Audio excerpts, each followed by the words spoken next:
planine, gore, dolje i posvugdje. Zaista ne bih htio biti nigdje drugdje, u planine, šume, špilje, a i jame.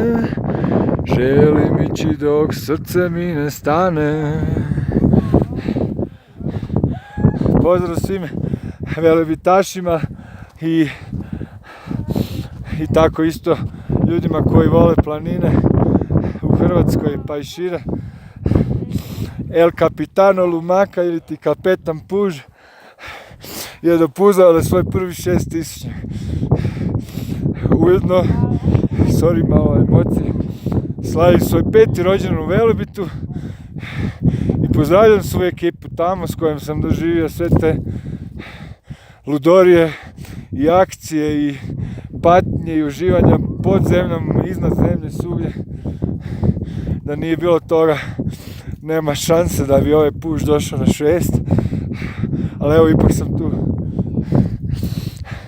Uz pogled na moćni vulkan Misti, dolje je dolina Arequipe. Ovo je internacionalna ekipa, Francuska, Brazil, Peru, Njemačka i Hrvatska. Evo, ovo je jedna lijepa svjećica na tortu za proslavu 5. rođendana Velebita. Nadam se da ću neke sljedeće rođendane slaviti s vama.